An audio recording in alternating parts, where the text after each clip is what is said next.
Feels pretty good and weird to be back. Kind of like, I guess, like burping through your nose, how it kind of hurts and it feels weird, but it feels good because you burped. Just me? I don't know. Anyways, what's up, guys? Welcome to Monday's upload. I have an RU match against MistahImprov. I took this probably about 2 weeks ago. And, you know, just kind of a thing that I'm going to talk about right now. Every match I have backed up is basically, like, older than 2 weeks. And, you know, from this point forward, if I don't say that it was taken in, like, the last week, it's old. So let's try to ignore the Doug trio that's in RU for, like, 3 seconds while I explain the rest of this game. Because it was a good game regardless, but we'll go ahead and play it back right now. Alright, now, looking at his team, you know, we got Dustclops and Wheezing. Those are the main things I'm going to try to figure out how to break. And the thing is, I don't really have any psychic moves to deal with Wheezing, so I'm going to have to deal with it with just special attackers flat out. So I need to keep that in mind, you know, just keep my physical attackers away from those two, you know, so they don't get burned, and try to have specials whenever possible. Barring this first turn, I was just like, you know what? If he's going to burn anything, he might as well burn this thing. If he's going to go for the flamethrower, I can take it. I just really want the rocks up on the first turn because I noticed that he doesn't have any spinners. That is my only hazards, and, you know, getting the hazards up right on the first turn, good to go. So he ends up going for the T-Bolt, actually predicting my switch to something else. I was thinking, you know, in that turn that he was probably thinking I would go into Omastar to try to, you know, quad resist the flamethrower. So it was not that bad of a move, especially, you know, since I ended up Dragon Tailing him out into his Doug trio. And his misplay just ended up turning into a huge, huge advantage because I'm no longer able to get out thanks to Arena Trap. And it'll do a pretty sizable chunk. But I thought it would do a little more. I don't know if I'm just, like, overestimating Doug Trio, or I don't really know what item that thing has. But it didn't kill me, and, you know, that was a stab earthquake and stuff. Or maybe I'm just underestimating my own natural defense ball, because I think I've invested special defensively. I could be wrong. I don't know. I just expected to take a little more from that exchange is all. So, I end up Dragon Tailing back into Wheezing, and he's going to finish me off with the flamethrower. It's whatever, you know. I value the safe switch at this point. And, you know, had Dragon Tail worked out a little bit better, I would have liked to get some phasing done while I burn myself down. But that Earthquake, and then, you know, bringing him back into that, Steelix just kind of sucked in this game. Truth. So, I bring in my Rotom, and I'm like, alright, I'm going to clean up this Wheezing, I should be good to go, I think I can take a Flamethrower, I should be pretty good to go. And I guess right here, he probably predicts me to go into Omastar for some reason, or I don't know, maybe he misclicked. But he goes for the T-Bolt and gets a crit para. So, all of his misplays are just turning into, like, beautiful things for his side of the field. I'm like, what is even happening? Like, why is this even happening right now? So, he goes for the Flamethrower, I'm paralyzed. I'm like, you know what? I should be able to take one Flamethrower, just because it's not stab, you know, Wheezing's not a special attack or anything like that, like a really potent one. But I end up getting, you know, there's the crit, there's the para, there's the full para, and I went from being at full health to basically dead against a Wheezing, and all I got was the T-Bolt off on it. So, you know, Steelix and Rotom dead weight in this match, as far as I'm concerned. Well, mainly, you know, Rotom just ran into a really, really unfortunate series of events. And Steelix I probably could have taken better care of, but I'm not on a good foot right now. So, what I'm going to do is I'm going to bring in Charizard, and I'm like, okay, Fire Blast should be good to go, definitely take it out from that range. I was a little unsure about Air Slash at 50%, so I figured, you know, I'd rather overkill and then, you know, run the risk of missing than, you know, have a sure thing right there and then whatever. You know, I thought I could have taken a T-Bolt, but if he paralyzed me, I guess my mindset was kind of, you know, if he T-Bolts me and he gets me into Blaze range, great. You know, that's perfect. So, what's actually going to happen right here is I'm going to go ahead and switch out since I don't want to be Fire Blasting in Altaria. And I was thinking he might have gone for the Toxic or something like that. If he went for the D-Dance, I wouldn't mind too much. Since, you know, I don't really have to fear a +1 Earthquake from an Altaria. They're not exactly physical powerhouses or anything like that. But looking at how well I took the Dragon Claw, and the fact that he has Dragon Claw leads me to believe he's a little more defensive than I thought. And, I don't know what he was really expecting there. Maybe a Shell Smash, which is probably why he stayed in. And then maybe would have Earthquaked or Toxic or something like that, and then got out of there.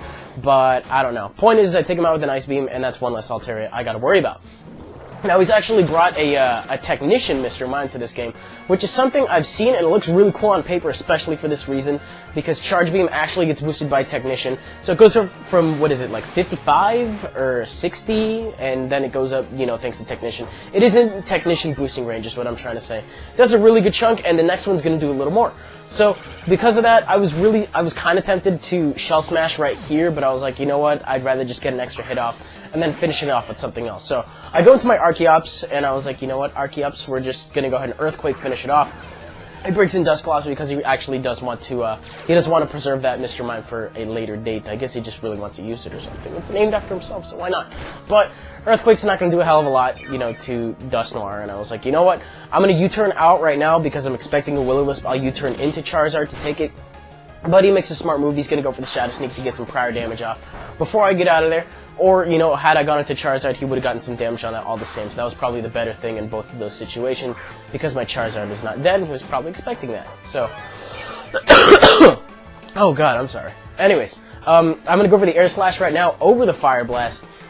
Kind of for the opposite reasons in that.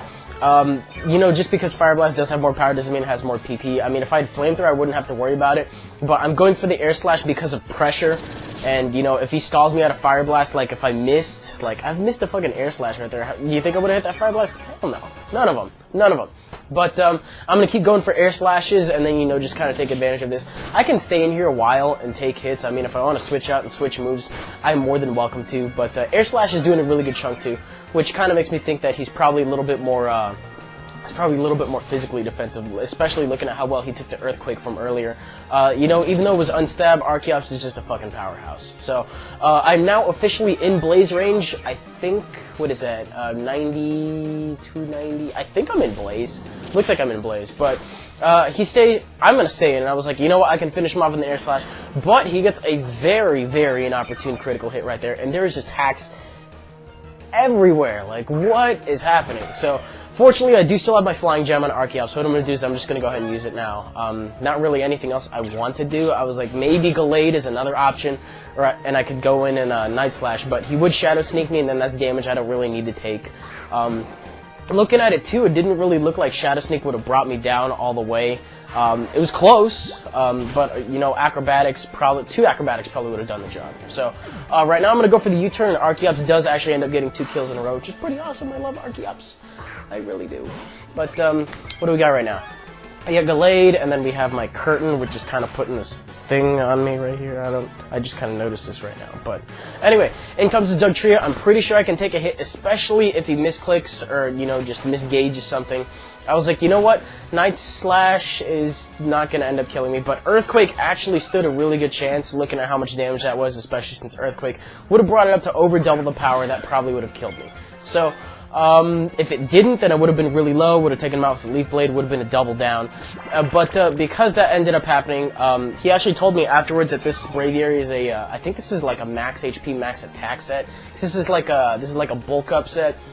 Now, if it was bulk up Roost, that'd be cool, you know. I like this set, it just doesn't have any recovery, so you could do sub bulk up and then like dual stab or something like that, but it's not really working out because I'm faster, I do have Life Orb, and I'm just gonna go ahead and Drain Punch him and finish his last one off. And had my Gallade died a little bit earlier, I do still have an Archeops with Stone Edge, and, you know, could have taken advantage of that until Defeat is kicked in, and it just would have unfolded from there. So there's a little bit of hacks here and there. Who the fuck am I kidding? There was a lot of hacks, but it still led for a pretty enjoyable game, and I hope you guys liked it. If you did, you're welcome to leave a like, rating, comment, subscribe, do your thing.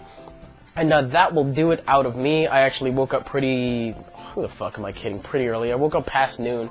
I was like, let's record some TCG. So I got that. I realized that I was tagged for fucking Eyebrow Cypher 2012, so expect that in your sub box either tonight or tomorrow. I don't want to oversaturate the sub box with videos. So I'll probably do that in TCG, and then the eyebrow thing, I guess, will be up like late tonight or tomorrow morning. I'll probably upload it tomorrow. So that'll work out better for you guys.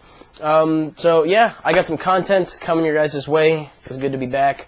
Hope you guys enjoy, and I will see you tomorrow.